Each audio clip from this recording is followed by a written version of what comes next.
Good afternoon, everyone. It's my privilege to introduce the panel that is going to be with you for the next hour, but the time is going to go by so fast you're not going to realize. So the sessions is lessons learned, insights and reflections from career journeys. So die pad wat hulle geloop het. So maybe just by word of introduction, my name is Hugh Campbell. I was been within the industry for also over 40 years. Started at Hortgrow DFPT in 1998 as the first employee of Hortgrow. And at that stage, the only person who was running the research side. And I'm very excited to see how it's progressed to the team that we've got under Vian at the moment. Good. I thought it was appropriate to introduce our panel, and it gaan 'n bietjie langer lees because I think it's good that you understand who they are and where they come from. So the first person that we have in the middle here in red is Bibi Belinda Potgieter. Ons ken nou nie vir haar as Belinda nie, maar anyway. So she's a proud native of Ceres. She began her career in the canning industry at Ceres Fruit Juices and Canning Company as a laboratory assistant from 1976 to 1982. Yeah, it's 45 jaar. She was the laboratory manager there until 1985, and then she transitioned to the fruit packing industry at CFG, Ceres Fruit Growers, where she worked from 1985, van julle is nou dan eers gebore, until her retirement in 2021, 45 years of investment. Her initial role was manager of pre-grading department, and in 2000 she appointed as quality assurance. In this role, she was responsible for overseeing fruit receipts, post-harvest treatments, monitoring of BA rooms, warehouse quality, and shipping quality. During this time, she conducted an extensive research on post-harvest temperature. She's the temperature queen. Right, then we have Karen next to her. Bietjie jonger, only 30 years, is a seasoned expert in the stone fruit industry. Andre, there we go. With over 30 years of experience in fruit quality management, research, and technical operations. Since 2016, Karen served as the technical manager director at Into Stone, overseeing all technical aspects. Prior to this, 17 years with Capespan, South Africa as a product specialist stone fruit, where she managed quality standards and protocols to meet the global standards. Earlier in her career, so it's 'n paar jaar terug, Karen played a key role in implementing the plum maturity indexing scheme under Richard Herndl, who's here, on stone fruit varieties at Hortgrow and Unifica Researchers. With a strong foundation in quality control, research, and technical innovation, Karen continues to serve the stone fruit industry.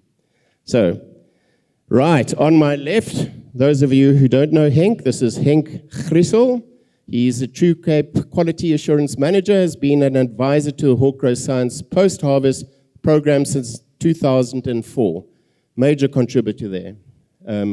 Lots of innovative ideas. With intensive experience in the technical requirements of exporting deciduous fruit, post-harvest storage and handling quality systems, intellectual property management, and plant material. He has played a vital role in the industry. Okay, he's included some time in academia, Stellenbosch University, where he was lecturer in horticulture. Dankie, straf daai persoon. For 4 years before joining Unifica and later Cromco True Cape as quality manager. Alongside Bix, Nell, who is here, Grissel co-authored 3 industry books and was instrumental in developing the True Cape Heritage Orchard and its popular open day. He also played a key role in collaboration with Nell and Hortgrow in bringing South Africa's oldest recorded apple tree, the Wynappel, yeah, back to its native soil, and it's planted at Oak Valley, and it's also planted in 1 or 2 other places, also in Cape Town at the Company Gardens. There you go. Grissel believes strongly in the power of collaboration and has actively worked in re-establishing key, guided by the principles of unity in strength and stay the course. He values the mentorship and leadership he that has shaped his career. Okay, a little breather. Lastly, we're getting to you, Ian, is Dr. Ian Crouch, is the Managing Director of Experico, a company specializing in agricultural research and technology solutions with over 30 years. Hulle is maar die jong spannetjie daar op die linkerkant. 30 years of experience in horticulture. His expertise spans research, personal management, budgeting, and strategic planning. Dr. Crouch's research primarily focused on fruit physiology, post-harvest storage, and quality management, with notable work in apples and pears storage technologies and the use of 1-MCP, a powerful ethylene blocker. He has contributed significantly to the fruit industry through innovations like the Pharrell Early Marketing FEMA program, which has had a substantial impact on the industry. He has a PhD in plant physiology from the University of Natal, you won't blame him for that, and has held several leadership positions, including executive roles in Experico. Right. Dit het 'n bietjie tyd gevat, but I thought it was quite good to just to get a bit of context in terms of who they are and what they bring to the discussion. So I've got a number of questions that we're going to pose. There might be some time for questions from the audience, so you're welcome to think them up. Okay, so I'm going to start with Henk. Each season seems to have one or two major post-harvest issues that pop out that are either the same or slightly or completely different to previous years. So, in the field, how do you go about addressing and managing these issues? Right, Henk, hy was aangewees. Ja.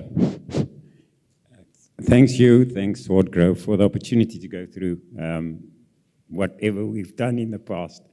All of you have been in the situation. You get an email mostly, and I can't swear, but something happened, and you're in trouble, and the marketing department normally comes to you and say, solve it. And there are many instances. It's like a temperature problem. It failed steri. The fruit looks ugly, 30% to a 50% loss, and you have to deal with it.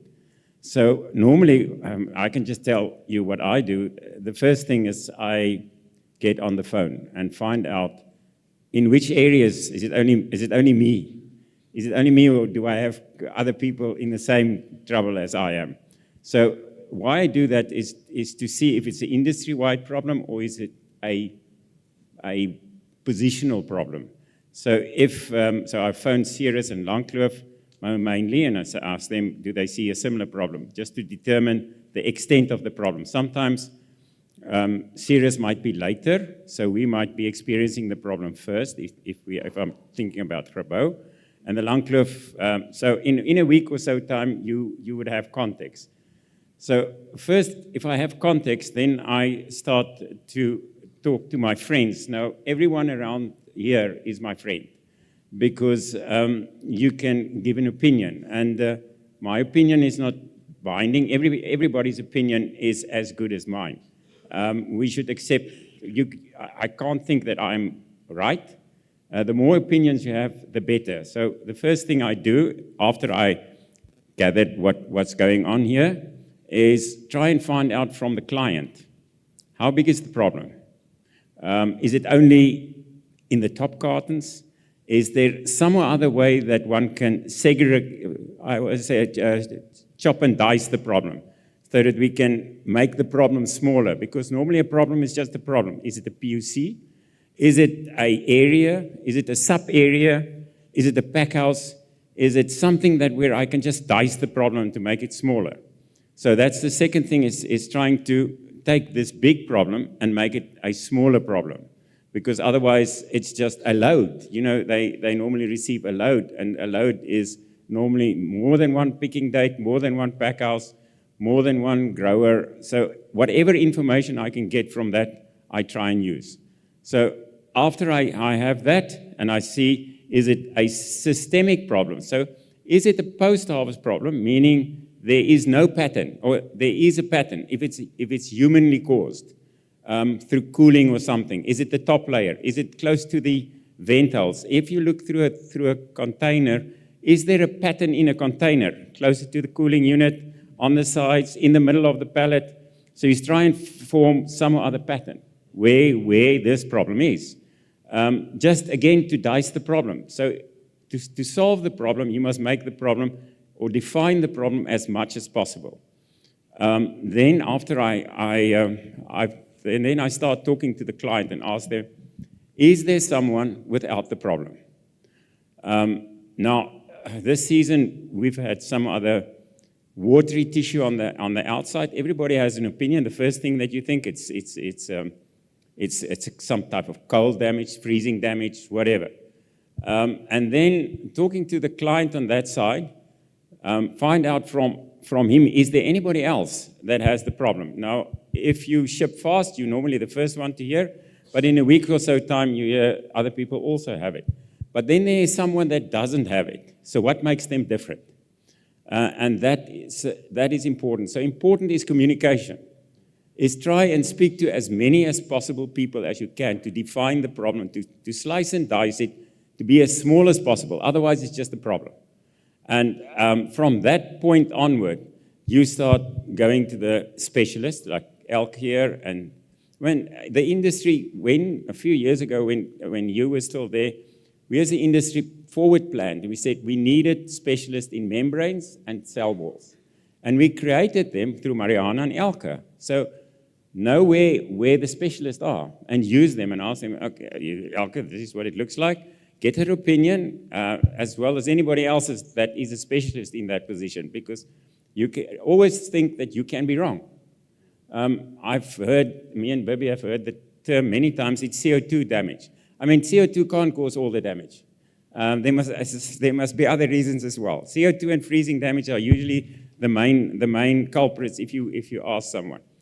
Then the third thing that I follow is, and I see my time is up, is I use AI. I mean, I can't think where I was before AI. I first do a literature survey, a literature study with references, and I use several. I think I have 10 on my computer, and I check the one literature survey against the other. So I do a full literature survey, and if they define some other defect, or some other cause, then I do a biochemical pathway. How is this possible? Please go into the full detail how this defect can be formed by whatever the computers say, because I've learned that computers can lie and they can overstate, and so you check. You not only use, that's why I have 10, you not only use one, you use several, and you check the one against the other.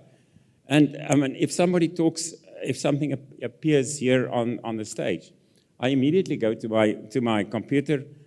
If they say I do a literature survey, does it make sense? Is the way that we're following correct? And within 30 minutes, I have a full answer.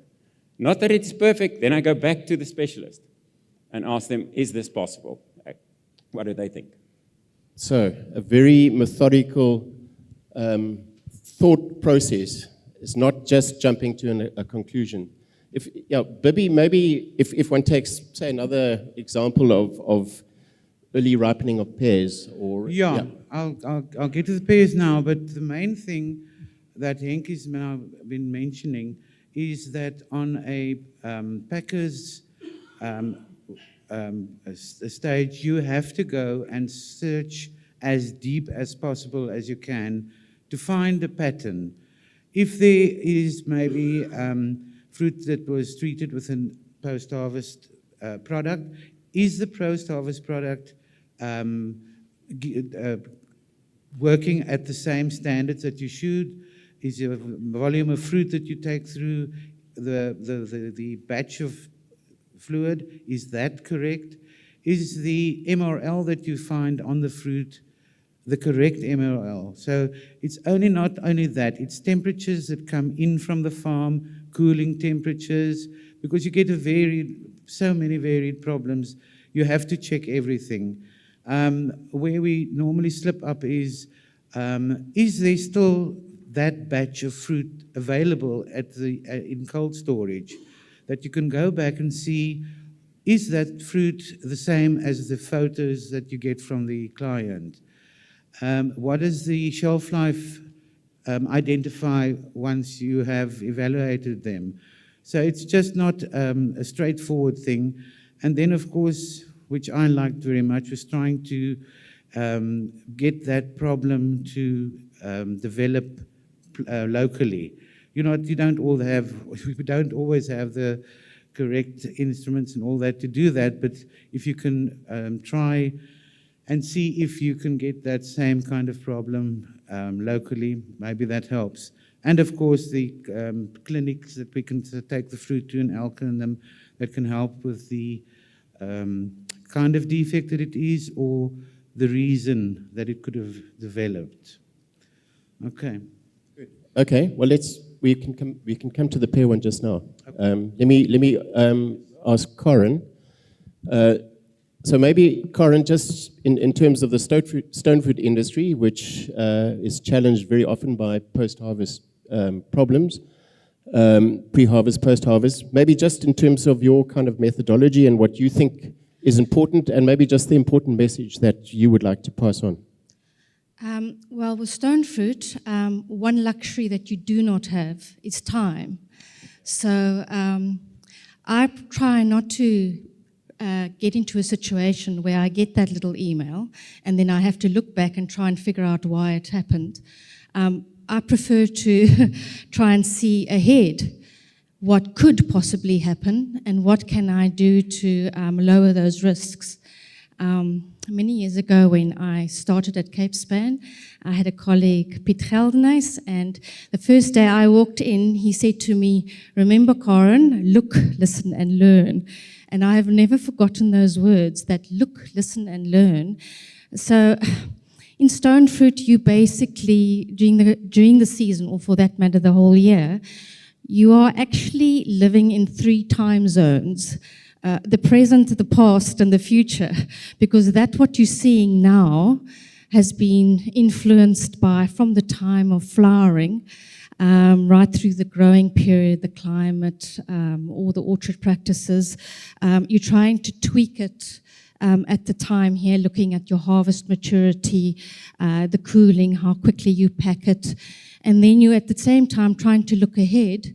Trying to decide on your shipping regimes, listening to what commercial wants to do, trying to get the fruit sound there. So you basically you go into like the zone where you literally immerse yourself.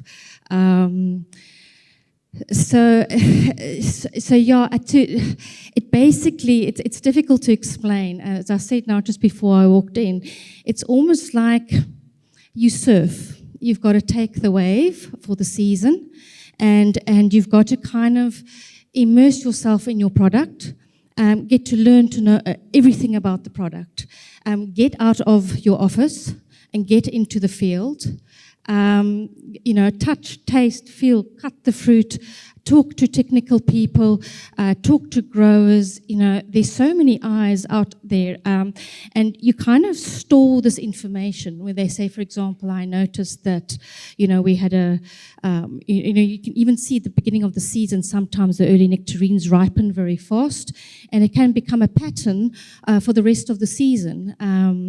Or where you suddenly have, plums are very fond of being triggered, where everything goes great guns, and then the week before you have to harvest, you have 2 or 3 nights of cooler weather, and everything suddenly ripens, and then you've got to jump into action. So, I think I always say that you stand on the shoulders of the people that came before you, and here I would like to acknowledge our researchers. I think if you go back the previous century, sort of like in the 1980s, the plum industry was actually on its knees.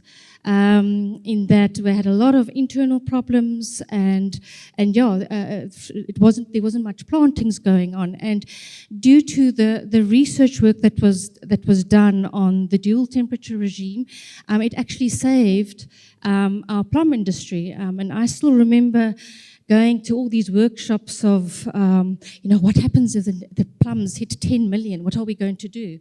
Well, today we are standing at 15 million plums and growing. And that's all due to the research work that was done. So in my job, I like to read as much as possible and to trust the research that has gone ahead of us. Sometimes one forgets, but the researchers have shown me time and time again, if sometimes 10 days at 7.5 degrees that sounds so long. Isn't my fruit going to be overripe? And sometimes I've kind of said, well, Corin, just trust the research and do what they told me to. And often that is where you get your best results. So I want to acknowledge that, and I want to encourage people to keep up to date with research and to read across commodities. I think the stone fruit can learn an awful lot from poem fruit. I think we're way behind. I think I'm just going to stop there for now. Yeah, okay, right. I jotted down, Corin, just a few keywords there, and one that resonated was know your product. It's all about the product. How do you, if you don't know the integrity of the product, how to manage that product, that's the basis of where you're at. Trust the research, and read, talk to people, it's come through here from, and be proactive. Ride the wave, and as you're riding the wave, look up and look to the side, see what's happening. So yeah, some good points coming through there. Ian, Ian, as you know, is from a research background, and they're designed to look at problems and seek ways of kind of addressing it. So maybe just from a research perspective, Ian, and I mean you can take maybe one SP or whatever, or a situation, and you can use the FEMA thing if you want as an example in terms of how, and that's kind of almost utilizing other knowledge and applying it across. So it was kind of almost a bit what Henk was saying, is look across fruit industry, look across disciplines. So maybe just a bit of insight from your side. Thanks, Hugh. Well, as a researcher, we need to look at things in a slightly different way. When we get a report, or when we hand out a report, the person's got to trust that data, got to trust those results. And so, for us, I think the most critical thing is have a good grounding in scientific method. If you're a student and you're doing a project, you're going to have a hypothesis. You're going to prove that the grass is green, for instance. But a stricter method is to try and prove that the grass is not green, and by not proving it, you actually got to come to the conclusion that it is green. It's a much stronger test, and that's the kind of philosophy that I try and teach our people, our researchers, is that you've got to have that good grounding in scientific method. Your trial design has got to be right. Your technicians who go out and harvest the fruit, they've got to know how to harvest that fruit, that the sample they get is a representative sample of that treatment. You've got to be able to trust that when your technicians come back with those lug boxes full of fruit, that they're representative of those treatments, and that the results that you're going to get is because of a treatment effect and not because of an experimental error or a human error, or because the guy was so lazy and decided, no, I'm just going to harvest from one tree instead of use my 5 replicates. I mean, anyone can fill up 100 apples from a tree, but if you need 20 from 5 trees, it's going to give you a much better result. So as a researcher, you need to be grounded in very good scientific method. You've got to get to the point when you're looking at a report, and if you see a difference, you've got to trust that difference is because of your treatment. Whether it's a harvest maturity, whether it's a chemical application, whether it's a pruning system, whatever it is, whatever you've done to manipulate or to change outside that norm, when you look at those results, you've got to trust that. And as an important part of the pool of researchers in our industry, when we give you a report for hort growers in particular, as we're talking industry now, You know, when you read that report, what you see there, you've got to trust. And as Colin was saying, you know, you've got to trust those results enough to be able to take them to the commercial stage. And we are, as a company, very much commercially driven, and that's probably because of our history. You know, we started as Unifruco Research Services, as part of Unifruco prior to deregulation, and then part of Capespan, and to who we are finally now. But all through that, we've had a very commercial aspect, a very commercial outlook on whatever we do, because it's nice to do pure research, and we enjoy working together with the university to bring that into the work. But often, as Corin says, you don't have the luxury of 3 or 4 years to find a problem. You need to solve that problem either within the season or within a very short period of time. So you want to be able to give recommendations already for the next season.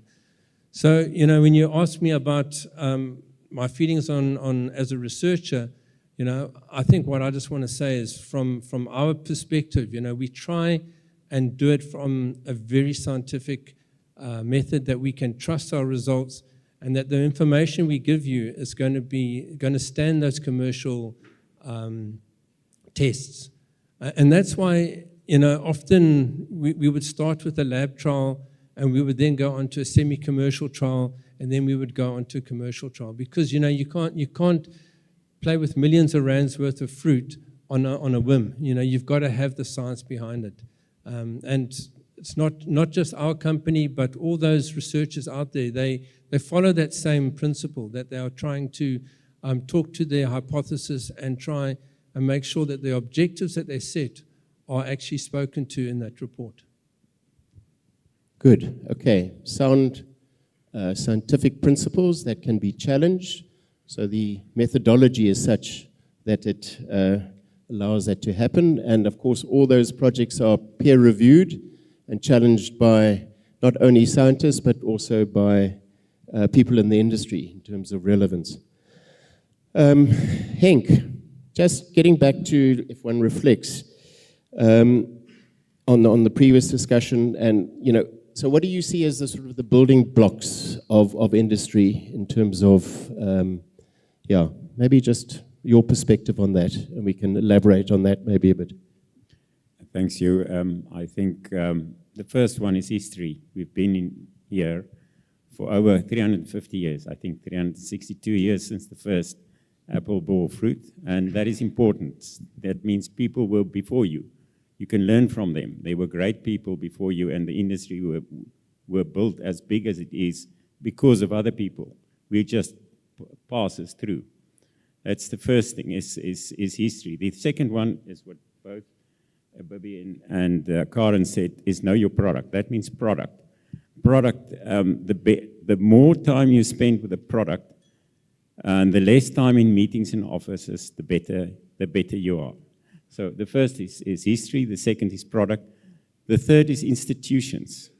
Institutions, be that research institutions, inspection institutions, the government, whoever helps you create a more controlled environment helps you to get to where you want to be. So it's history, product, institutions, and then lastly is to apply whatever technical knowledge you have so that you can deliver a product which is on par, if not better, with whoever else is there in the world. I have had many interns, and I say, remember, every day we play against New Zealand, Chile, America, Europe, and we have to win because we have to be there tomorrow. Right. 4 things. Bibby, maybe I know temperature and temperature management is a pet love of yours. Maybe you want to kind of elaborate a little bit on that. Thank you, Hugh. I'm very passionate about summer pairs. Now, in the years when I started, the cold room facilities were not as good as they are at the moment. I mean, everything has improved. And there are certain stages that you can lose the plot with summer pears. Now, the packing capacity these days are of such that you can pack fruit immediately from the orchard. Once the bins have reached the packing house, you can pack it. And the unwritten or the law with summer pears is if you put the fruit down and you have to cool it. You have to cool it to 0 degrees Celsius. If you do come in from the farm with the fruit, you can pack it immediately. And once the fruit has been packed and palletized, it's important that you get the fruit into the recooling system at the dispatch as soon as possible. Now, those facilities can bring down the temperature within 48 hours to 0 degrees, which is fabulous. But now you get the situation where you receive a few bins and another few bins, and it's not feasible to pack large volumes at one stage. So then you accumulate this. And with the accumulation in cold storage, you are inclined to get variations in cold of temperatures in the core of the fruit. This is very dangerous because once you start with the summer pear to cool it down and you take it out when it's not completely cooled, you can have havoc later on in the process and, of course, then at the end client. So what do you do in that stage? At that stage, you put them together and you cool it down to 0 degrees Celsius. The law that, well, I can't call it a law, but what we found, that your fruit can vary 2 degrees during the packing stages. Most people make the mistake of cooling down the fruit beautifully to 0 or 0.5 degrees Celsius, and then they move the fruit through to the pack house. Now, with packing lines that are high speed, you are inclined to bring a large amount of fruit into the pack house. So these bulk bins stay in line, they stand on the ground in a hot pack house, and the chances of the fruit temperature rising above 2 is very, very great. So now you have a problem on the line and you've got a lot of fruit standing on the ground. So it's got to be that it is a controlled way of feeding the machine. Keep the fruit as cold as possible for as long as possible. During the packing process, don't let counts that don't fall regularly. Don't let them stay on the line without removing them within an hour or so. Otherwise, you're going to get terrible, terrible fruit coming out at the client. Then, of course, again, with the packing, the palletizing onto the truck and going to cold storage as soon as possible. Now, there are so many excuses that the fruit doesn't arrive at cold storage or at dispatch early enough, but it is imperative that the summer pears do that. You have to make sure that the summer pears get to the recooling area at dispatch as soon as possible. The main thing I think that people miss out on is you measure the temperature at the cold store. That's wonderful. But you must measure it right through the whole session of packing and dispatching, because I think you'll be scared in places like Ceres and other areas that are very hot that the fruit temperature rises tremendously. Also, with dispatching, not to remove the fruit as soon as the container arrives. Check it out and that it is ready to be loaded. Then you take it out and you load. Or if you are loading out of cold storage, which is even better. So the main thing is that you either pack hot fruit or you pack ice cold fruit, but nothing in between. Okay, thank you. Bottom line. Wat sê julle? Thanks, Bibi. Maybe kind of moving on a little bit, I'm going to jump to Ian. And So the question, and the others can start thinking about it, is what is the biggest single thing in your career that changed everything? And I'm opening up with Ian because I know he's got one that he can share.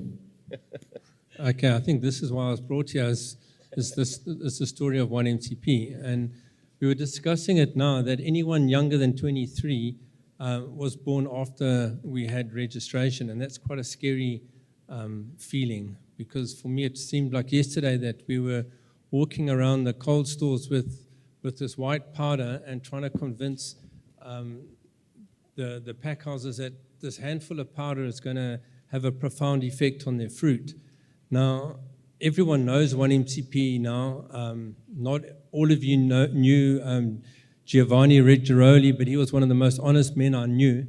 And I remember doing some of those early trials with him, and we would get a result, and we would look at the efficacy. And if he wasn't 100% happy, I mean, we were seeing incredible stuff. He said, no, this, assume it wasn't treated. His approach in those days, we've got to get the best fruit. We've got to get the best response. I think it was Hugh mentioned that or it was Vian. We are not, a cold store is not a hospital for sick fruit. And once you've got a fruit, that's as good as it gets. You can't make a sick fruit well. So when Giovanni was looking at these results, he was incredibly critical. He said, we've got to convince the people about this product, because up until then there was CA. 1MCP was never heard of. Our lab was playing with some stuff called ethyl block, which was an early variant of a commercial product for flowers, and we were already getting quite excited when we were approached to look a bit further and register the product.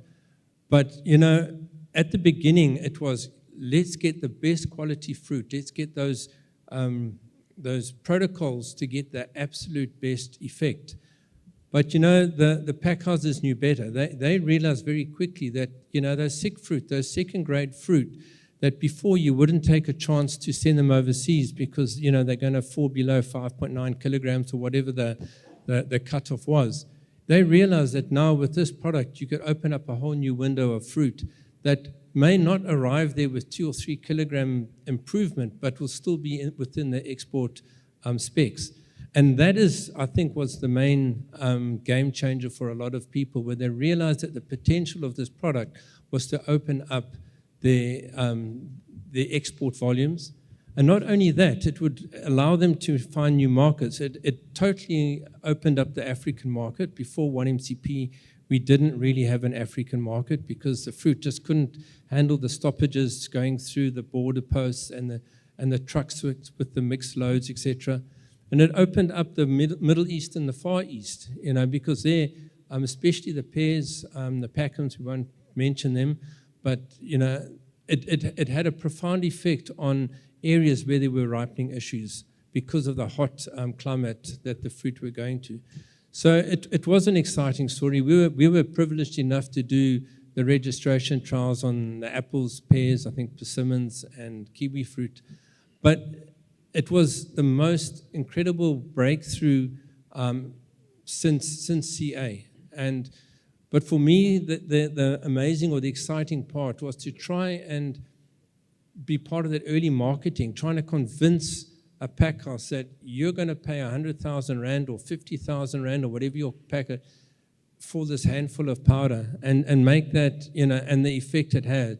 And I think, from us, looking back now where we are 23 years later or whatever, and what we know about the product, we're still taking those efficacy samples. We're still taking a lot of data from pack houses.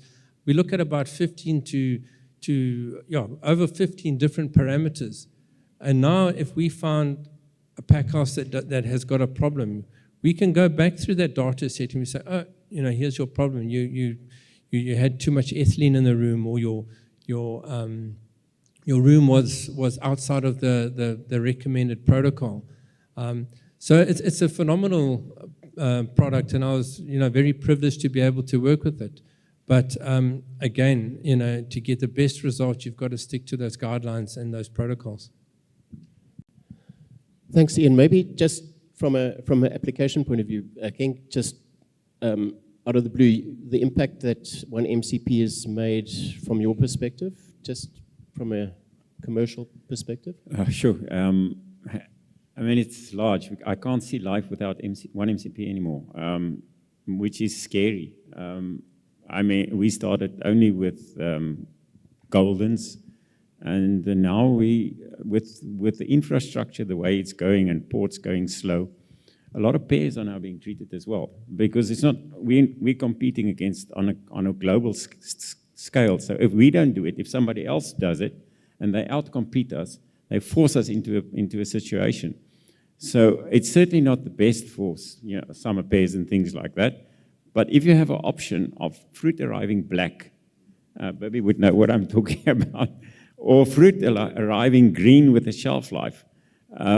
And because the countries that we are going to, it's never been used in research, because I remember Kobus that did the research, he still wanted the fruit to ripen, and now we basically go to areas where the shelf temperature is over 40 degrees. So it's changed. And that's why I say I can't actually see life at the moment without one MCP. Okay, let's change tack a bit. I think just to mention, I think the apples have seen their first birthday now. Okay. Corin, maybe new cultivars. Kom ons gesels 'n bietjie daaroor. It's certainly a reality in the stone fruit industry, but also in the palm fruit industry, and the others can maybe add some points into that. How do you manage the proliferation of new cultivars coming through and ensure that you can land a product on the other side that is of the right quality? What is your perspective? Well, first of all, I would think that is probably one of the biggest game changers, I think especially in plums. As I said, when I started in the commercial field, we still had a whole lot of dual temperature varieties, things like Harry Pixton, Gaviota, Rubinell. We still have most of the yellow plums today. And there were only a very few varieties that could be shipped at single temperature, where you ship it for the whole period at minus 0.5. And that shift from the new varieties that have come in that are able to be shipped at single temperature has been a game changer. It makes the whole logistical change just that much easier. Because the big challenge that you had with, or that you still have with these dual temperature varieties, is that if they are kept at a low temperature for too long, then they develop a chilling disorder, and it can manifest itself either as internal browning or gel breakdown in the marketplace. And your time frames that you work with are actually very short. For example, you actually have to lift the temperature or give it a warming period after approximately 2 weeks from the time that you've picked the fruit. So if you think that in the background, with the background of our logistical challenges that we have had in the ports the last few years, that makes life quite difficult, because, what infrastructure do you have to be able to lift that temperature? Now, that's also where the researchers come in, and that's where I can say we have been able to utilize some work that was done many years ago, where you could lift the temperature for a short period just to be able to negate that negative effect. But that new varieties that we can ship it at single temperature, where you can start mixing more varieties together, because as I said in the past, we used to ship in conventional vessels, So it was kind of only 1 or 2 vessels that you kind of track at a time. Now it's in containers. So your parcels are smaller, but you've got hundreds of little parcels that you have to track. So if it's shipped all in one temperature, it makes life much, much easier. But yeah, you've got to get to know what each, because as a previous speaker said this morning, each new variety is almost like a new commodity. And that's what you knew of the older varieties. For example, you still got to look at your basics, like get to know what the optimum harvest maturity is. That is probably one of the fundamental tools that a grower or a pack house or an exporter can use, is by picking the fruit at the correct harvest maturity. I mean, it's a kind of a basic. So yes, and then we have challenges like shriveling. A lot of our newer varieties, it's probably also to do with the way packaging has gone, the way that we've gone into containers. So there's more opportunities for moisture loss. So also getting back to the basics of picking and packing the fruit as soon as possible, irrespective of what variety it is. And then I've also just, it's you cannot use one recipe for all. I think that's the most difficult thing. Growers and other technical people, they often want, what can I do? What's the recipe? The recipe changes every season, depending on your climate, depending on the variety in that particular, if you get a heat wave. So if you can get to know the intricacies of that particular variety. And I think over the years, you will kind of build up your knowledge of that variety, and you can make those changes. So it comes down to what you said earlier, is know your product. Know your product. And maybe just on the poem side, Bibi or Henk, just your experience and maybe the lessons learned on cultivars. Okay, my main lessons that I learned, I think, was the biggest bummer, if I may call it that, was the banning of ammonia-based sanitizers. This opened a whole new world for many, many people, and everybody was going to supply the best product. And as Johan spoke of this earlier this afternoon, that you must be so careful what you use as a sanitizer. So that was a big bummer for me. And then the banning of using of DPA in certain markets. Now, I know DPA is banned in certain places, but not in other places. But that doesn't mean DPA cannot be used at all. The main thing is that if you do treat fruit with DPA, you have to be very, very accurate with the removing of the DPA from bins, packing lines. But yeah, the banning of DPA was a big thing for me. When did that happen again? Richard? Yeah? 2016, I think. When? 2016? 2016. I mean, that was a real quantum, huge impact on the poem and stone industry, poem industry. Just on Karen's new varieties, I remember Harry Pixton and the difficult things we had. And in poem fruit, it's getting difficult with the new varieties, with the high eating quality varieties, which all have to be step down cooled, slow cooled, can't go below 0, and you have to follow the requirements from the owner, which states it can't go below 3. Now, you must remember that most of our protocol markets, our special markets, have got a protocol against fruit fly. And that is to keep the temperature below at least 1.5 for 22 days or something like that. You can go lower and shorter, but that's worse. There are ways to solve it. You must just look at your box, look at the way airflow goes through your box. So start becoming a specialist in how cold air moves into a box so that you can ship as close as possible. And we've been successful in some cases, getting a very difficult product to a very difficult market without exceeding the protocol. So in summary, the better the eating quality, it seems the more difficult it is. And that means the more infrastructure, because sometimes you have to move it from, you can't go below 10 for 7 days, and then it has to go somewhere else again. It's really complicated. And remember, not everyone picks at the same time.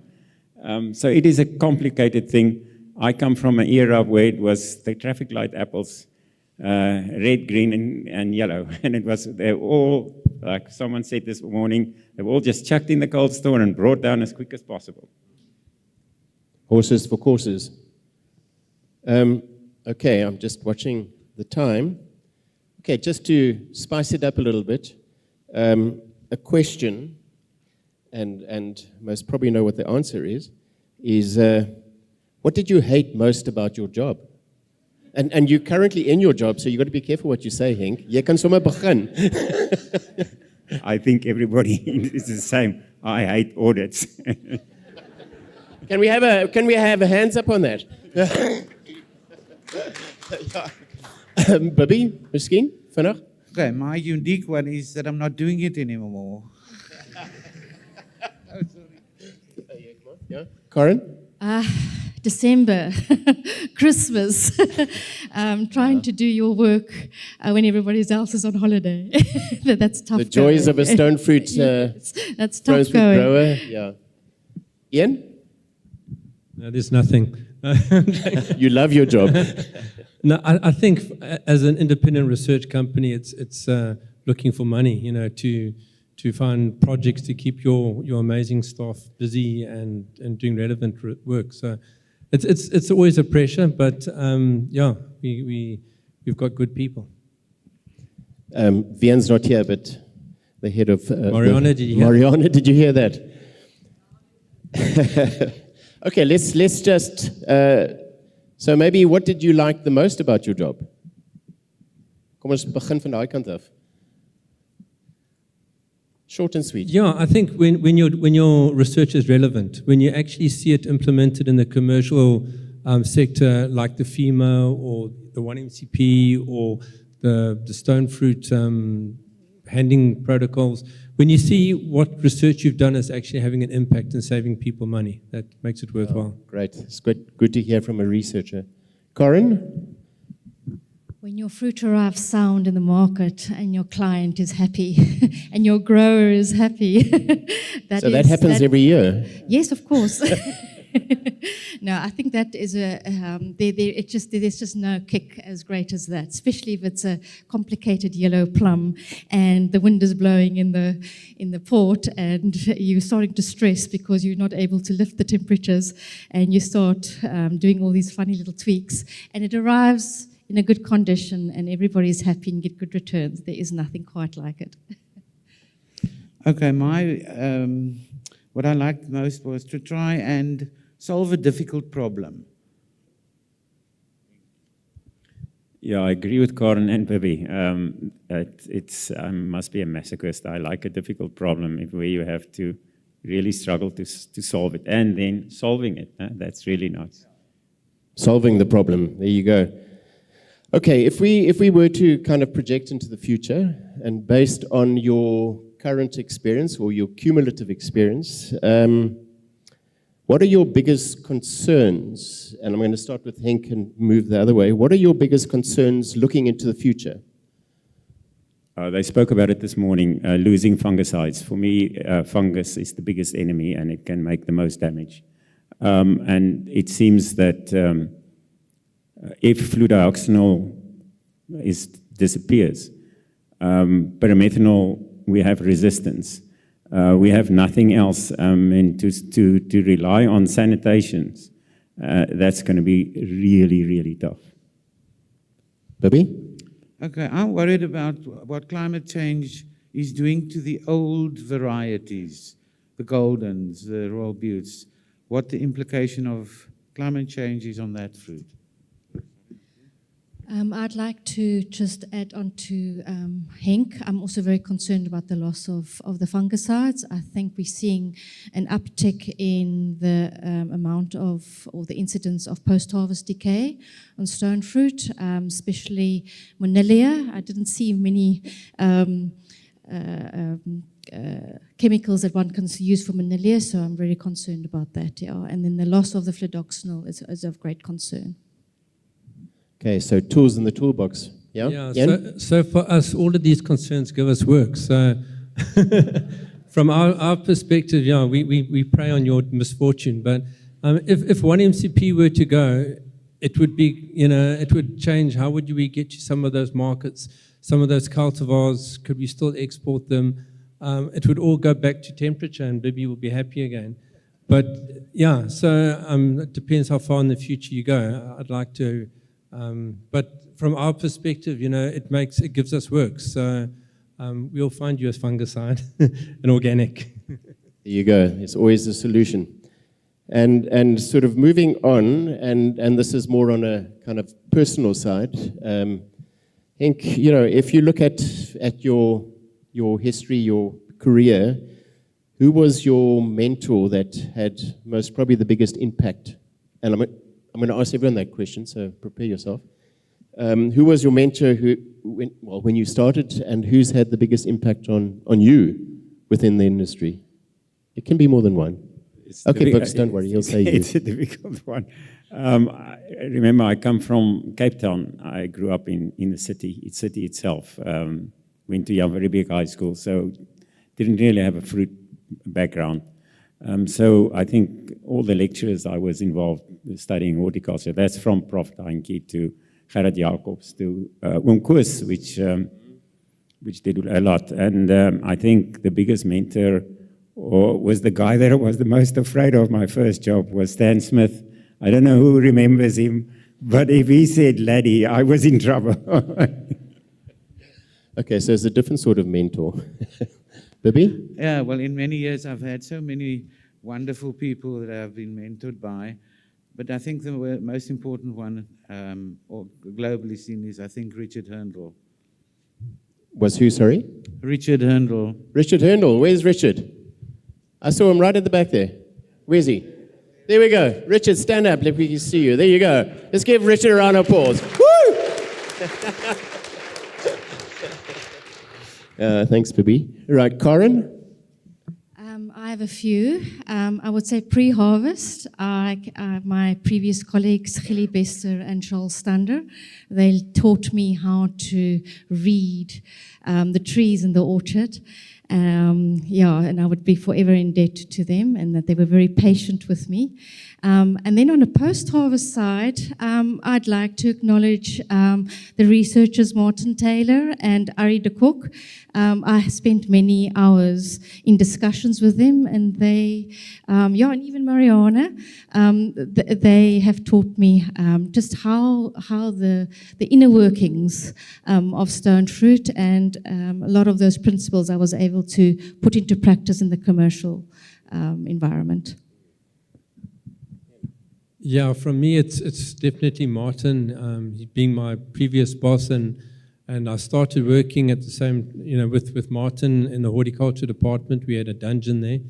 I don't think I've met a man with such amazing principles, but one thing about Martin, he was always a futurist. If it wasn't for Martin, I don't think Experica would be here, because he was always one step ahead. He was always looking at where we should be. And from Martin to Johan, I think, I've got some really good mentors there that have really given us vision and given us direction. And, but not just that, from a personal perspective as well. I remember Martin in my very first week, he said, Ian, don't be in debt unless it's a house, and then put all your money in that house and pay it off. And then, that's the only thing you can be in debt with. And I've never forgotten that. And I've passed it on, that message, because it's something that's going to appreciate. And so Martin, definitely, but in so many areas. Good. Who's your mentor? If I look out, do you have a mentor, Graham?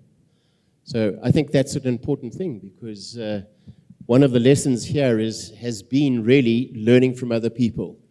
And I think when Henk started, he talked about the community, to use the community, to discern, I think, what has been said. So hopefully you've had an opportunity of sharing or listening to some of the thoughts of people who've been in the industry for a long time, and maybe think that in 20 or 30 years' time, when you're up on the frontier and asked to reflect on your career, that you will be able to reflect positively. So I think from our side, baie dankie. I'm not opening it up to